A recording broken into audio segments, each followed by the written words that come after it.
This week, Team Wildmount battle a very gross creature, learn more about lewdness, hear from the gods themselves, and have the first canonical threesome. Strap in, there is a lot to cover. Today's video is sponsored by map makers CzePeku. Before we get into it, I'm so excited about Candela Obscura, and yes, I will be making videos about it, so make sure you are subscribed so you don't miss them, and you can help me reach my goal of 20,000 subscribers. We immediately kick into combat with the creature that Chetney poked at the end of last episode. Round 1. FRIDA is up first, and they take psychic damage from the awful sounds coming from the creature's multiple mouths. The creature is called a Hatemonger, by the way, which I believe is a homebrew monster. It certainly does seem to take some elements, though, from the gibbering mouther. Chetney is next and uses a Blood Curse of Bloated Agony, which is a Blood Hunter ability that causes a creature within 30 feet to swell, giving it disadvantage on strength and dex checks and forcing it to take necrotic damage if it attacks more than once. I really didn't need the visual image of this creature swelling. Ugh. The Hatemonger then uses a legendary action to chew on Chetney. Legendary action? Yes. To chew? Yes. FCG sympathetically bonds with everyone except for Fern and casts Spiritual Weapon in the form of... I'll do something that he hates. He slaps his A waist. nice thick terry cloth towel. I love all of Sam's wacky forms for a spiritual weapon. Imogen is up next and attempts to use FRIDA as a springboard to get past the Hatemonger, but falls down the stairs instead and casts Lightning Bolt as she goes down. The Lightning Bolt sets some of the surrounding vegetation on fire, and it begins to crackle and burn. The Hatemonger is up next and attacks FCG and Fern, who is grappled by its icky tentacle thingos. Deanna attacks with a Guiding Bolt, giving the next attack advantage, and using 2 legendary actions, the creature consumes Fern with a natural 20. Can you do something? I didn't bind with her. If you don't bind, that's always a bad sign. She takes 54 points of damage, which drops her unconscious, and she gets fully eaten. It's Fern's turn next, and she rolls a failed death save inside the creature's stomach. Round 2. Top of the round, FRIDA reaches in through the Hatemonger's body and pulls Fern out, casting Spare the Dying and stabilizing her, and then attacks with their action surge. Chetney casts Invisibility on Fern and then amplifies the Bloated Agony curse. FCG heals Deanna and attacks using the new Bolt Thrower that Jacoby Mycele installed on their shoulder. Go for it. Natural 1. Oh God! Are you rolling the same dice every time, or is it different? We're trying not to die. Imogen gets up off the floor and casts Inflict Wounds using her sorcery points to cast it from a distance, but she misses. It's so frustrating to cast a high-level spell like that and just miss for no damage. I feel like it's the bane of spellcasters everywhere. Then next, the Hatemonger. And this large mouth, like kind of 15 feet from side to side, almost like Pac-Man's open on one side. But it's not filled with teeth. It's almost just like a giant gummed entrance with just like a swirling throat behind it. And you hear the sound. This awful sucking noise before black miasma from the corruption of the force just spills out of it in a front direction. FRIDA, Fern, FCG, and Chetney all have to roll con saves, and because Fern fails, she is no longer stable and has to take a death save. The Hatemonger slithers down towards Imogen like an octopus, and it's Deanna's turn. She uses Channel Divinity to cast Preserve Life, giving a bunch of them hit points, and then uses her spiritual weapon A as... fucking Diva Cup for this weird period. Yes! Let's go, Diva Cup. I'm just gonna kind of block the top Just of it. do it. Yikes, personally, I would not want to find that in my period cup. Fern, who is now conscious, casts Blight on the Hatemonger, doing half damage, but searing parts of it off and withering them away to ash, and then it, just chews a bit on FRIDA. Round 3. FRIDA lights some of their bolts on fire and shoots them into the Hatemonger, causing it to writhe and scream. It does not like the fire. And FRIDA casts Healing Word on FCG. Chetney deals thunder damage by casting Shatter from Turmoil and heads over to Fern. FCG gives a Bonded Blessing to Deanna and moves up to the creature, trying to buzzsaw it but missing. Imogen then casts Psychic Lance and uses her telekinetic abilities to pull it further down, and it then swallows her with its Consume ability. Deanna chases it down the stairs, casting Death Ward on Chetney as she goes, and attacks it with her Diva Cup spiritual weapon. Fern follows Deanna and casts Burning Hands on the creature, getting the how do you want to do this? How do you want to do Oh my God. Amazing. All right. I hear Imogen screaming in there. In your head, you hear, I've been swallowed. Okay, that makes me very angry. So I am going to just try to look for some movement to where the top of Imogen's head is, and try to just the top of it to just so she's kind of just standing. His laser hands Just through it? laser handed. Yeah. Sure. As you do so, it slowly curls into a slightly singed puddle and just kind of hardens like. And I'll emerge from the bloody meat. Oh gosh. Like I've been birthed. The Venus. As the fire spreads, they try to rush and open the stone circle. FRIDA casts a guiding bolt at it, and FCG casts command, causing the surrounding stone to light up with glyphs as the circle opens, revealing a small space behind it. Inside, there is a small leather satchel. They grab it quickly and then rush out. FRIDA and Chetney stay behind to see if anything of interest is revealed by the fire. Over in the center of the room where that hard shell of where the creature you had just destroyed kind of hardened when it dissipated, cracks. And you watch as it breaks past as a limb pulls out of it. No. Oh God. We gotta get the fuck out of here.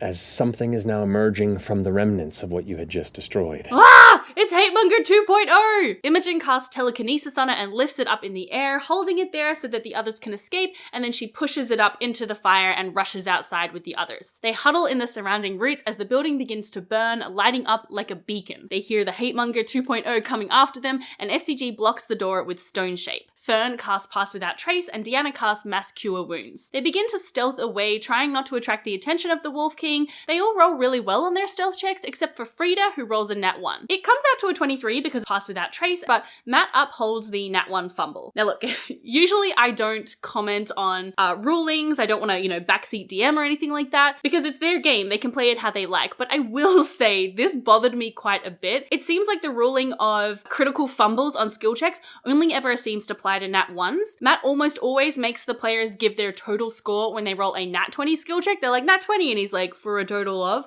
which implies that it's not an automatic success. Christian specifically built FRIDA to be stealthy, but this nat 1 attracts the attention of the Wolf King. And, that kind of inconsistency bothered me of like, when it's a nat 1, oh, it's an absolute failure for a skill check, but when it's a nat 20, it's not an automatic success. It's kind of like, pick one or the other. Anyway. They rush towards the edge of the city, climbing over an outer wall and rushing out into the Savalier Wood. Imogen casts invisibility on herself and leads the group through the forest and away from Alea's Mere. Okay, so I'm going to jump over the table, hitting the goblin with my axe. No, there isn't a goblin on that side, it's over on the other side. Wait, I thought the goblin was hiding behind the bar. Yeah, there is one behind the bar, but there's one behind the bar and then there's one sort of to the right side of the wall. Wait, my right or your right? Well, if you're looking, like if you're from the door and you're facing the bar, it's on your right. But if the goblin is on the right-hand side of the wall, doesn't that mean that I can cast my Cone of Cold without hitting, like, my fellow party members? You need a map! Never lose track of your monsters again and immerse your players in the fantasy world of your dreams with maps from CzePeku. They are makers of detailed, imaginative, and unique maps that you can use to enhance your encounters and combats. Whether you're playing in person or online, CzePeku has got you covered with high-quality digital files and VTT integration with Roll20, Alchemy RPG, Encounter Plus, Foundry, Fantasy Grounds, and more. Subscribe to their Patreon for as little as $5 per week using the link in the description to get a new map pack every single week, plus all previous maps CzePeku have released. That's around 4,000 maps. You leap over the table, swinging your battle axe and crushing your foe! Yes!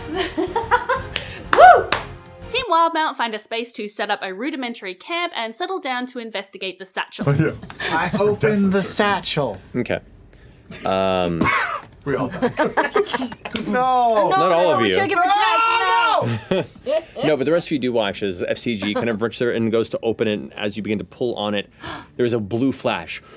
And you watch as FCG is slammed immensely with incredible force into the top of this inner space before poof, poof, poof, poof, onto the ground. I don't love that FCG got hurt, but I'm also glad we didn't spend 30 minutes with them, like, investigating the satchel and trying to disarm it.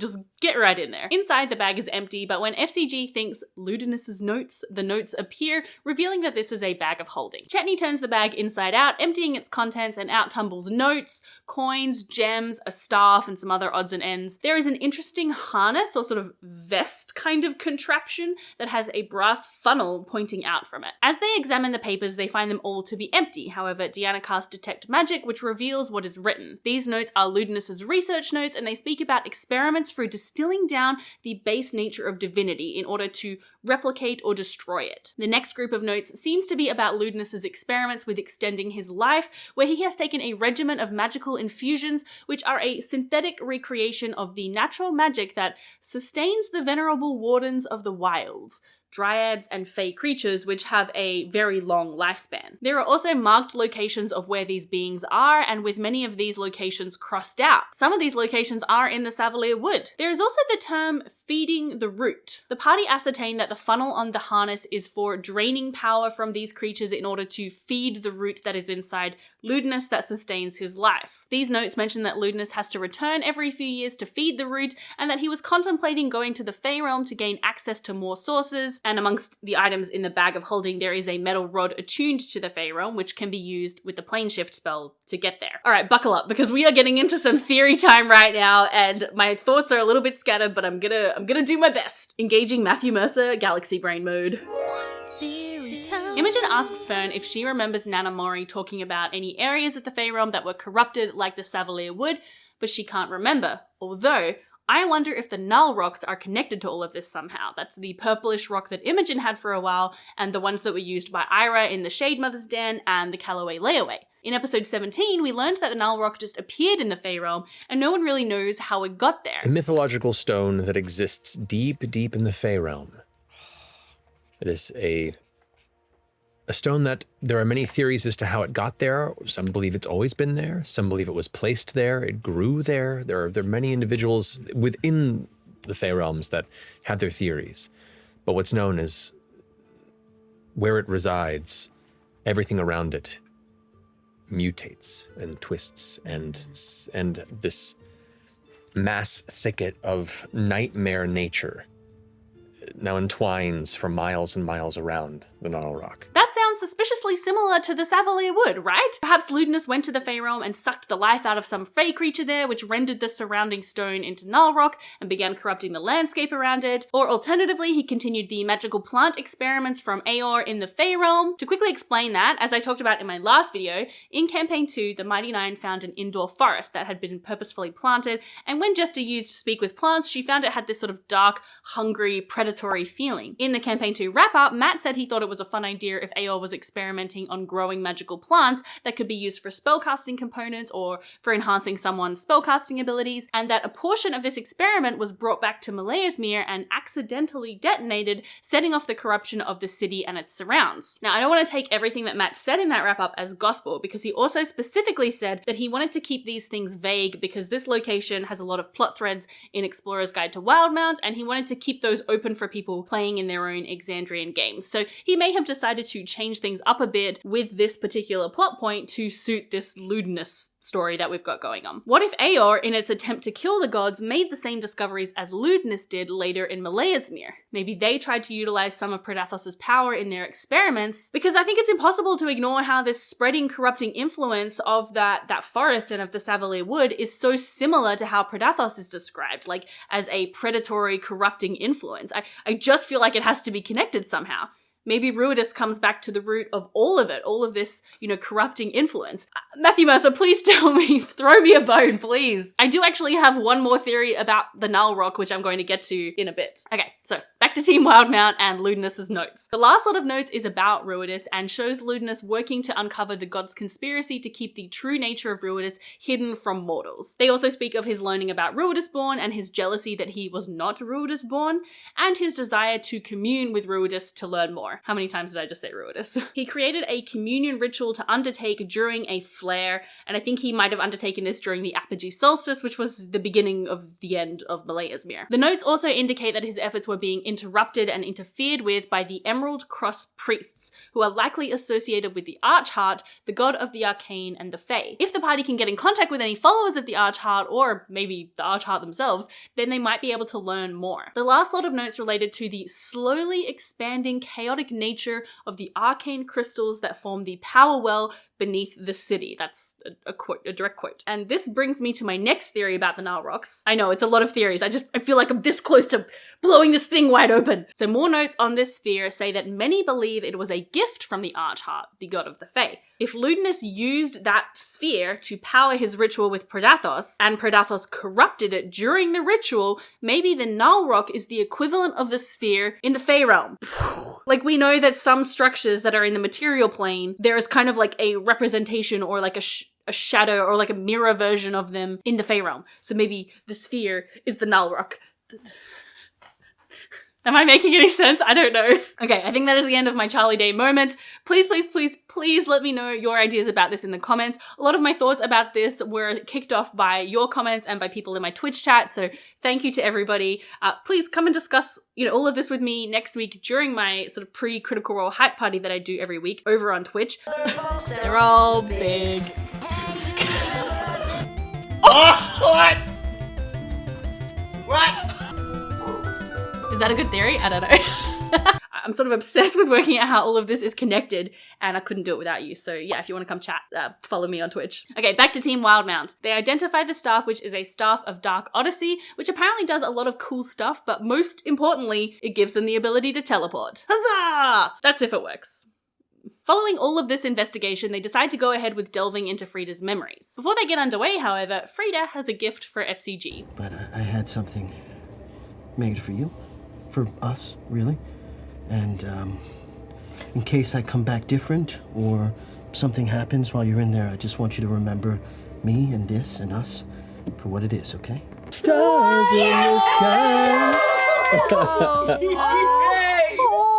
Oh my God! Look at how cute he I invented polyester. For this. It's so cute.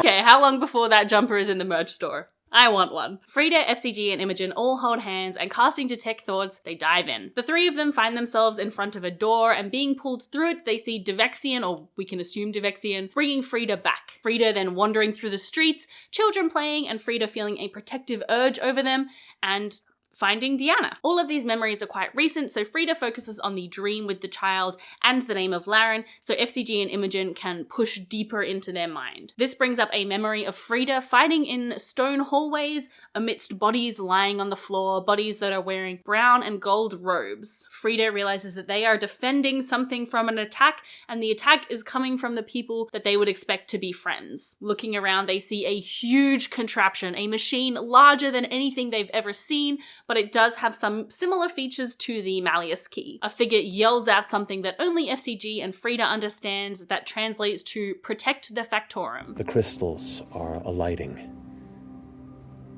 The space itself is preparing for something incredible. Then there's just white.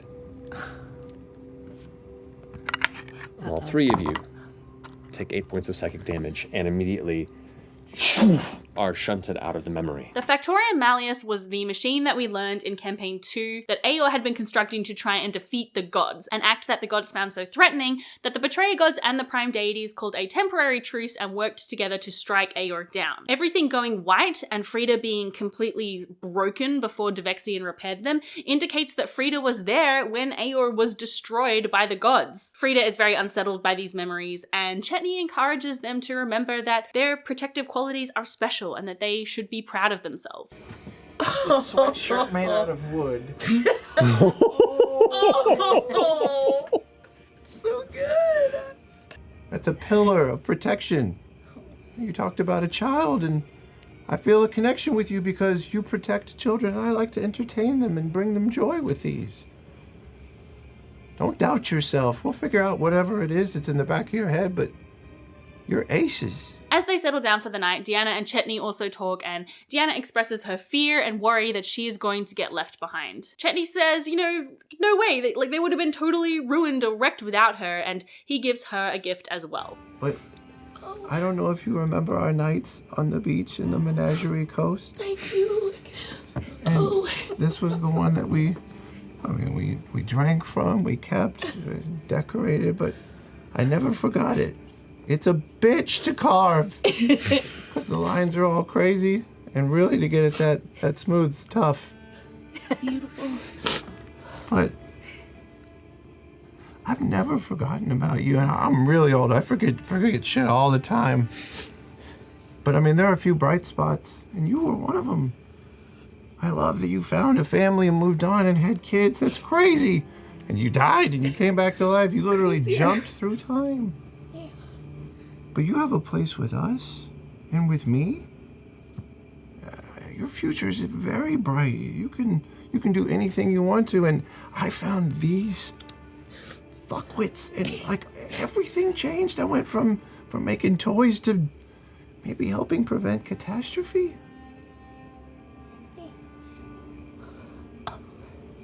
Is it okay if I hug you? Yeah. Come here. Come here. I really love Chetney sort of stepping up in this role as the encourager, the rallier, like almost the leader. He's sort of boosting everyone's morale. And I think this is one of the reasons why I have really enjoyed this splitting of the party, because it allows for some new dynamics to emerge that we might not otherwise see when there are other people who would normally fill those roles. All right, moving on to the part I know most of you have probably been waiting for. I know you. Deanna tells Chetney that she finds his wolven form very sexy and asks if it's only for fighting, and he says, well, there's just one way to find out. Then Deanna calls out for Fern to join them. Chetney's gone crazy. Someone, anyone, preferably Fern if you're down for that. Help! What's going on out here? Run, Chetney's gone crazy, and the safe word is Parmesan. And I'm gonna just run out of the fort. Soveler, Yeah. well, Dan. That's okay. I'm very familiar with these woods. Just let it happen. Need any help? I do! I told you! The safe word is Parmesan! Come help! It's only an hour. You can make it. Oh, are you? I only have 15 catching up with them? movement. Come on! Yeah! Are you gonna go watch, or are you just gonna? Be a part I of don't know. it. We'll see what happens. Okay. Put it on the board. That's a three-way, Hands to the baby. moon. Holy dooly, the first canonical threesome in Critical Role history. What the heck? Hey shippers, how you doing out there? Are you okay?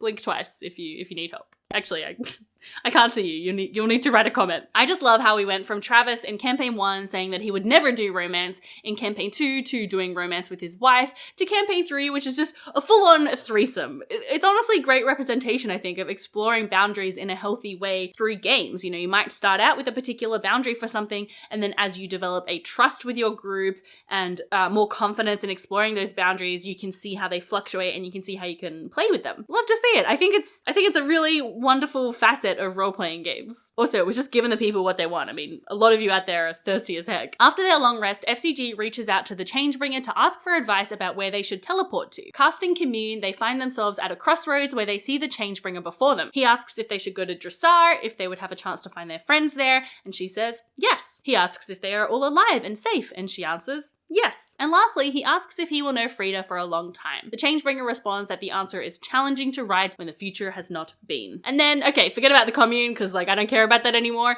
The Changebringer then comes right up to him, no longer mysterious and far off, but like right there, present. An alien malice menaces the skies of the Marquesian sands. If you indeed wish to show your faith, then rise to our call. The winds of change blow cold against us all, yet hope remains unmoving in you. Our grace carries those who carry our banner. Hold it high and traverse the path I alight with purpose and fated destination. Do not turn from this road, for only shadow and solitude awaits behind. All the light on the horizon grows cold, and she grows even more immense, and you feel even more insignificant and chilled in the rising wind. The red end stirs in its slumber. Do not let it wake. And then Deanna gets a similar message. Mortal arrogance makes unions with the forbidden scourge. The ruddy moon beckons over the lands of Marquette. Child reborn of my grace and will, I command you, strike out against those that seek to snuff our light. These gifts I grant you are your sword and shield against the growing darkness. Forsake these gifts, ignore our charge, and be a abandoned. How can I help? Faith needs not logic, nor truth, but unerring conviction. You hear the burning sound rising behind him in his presence. The sound of immense flames, an ocean of fire crackling.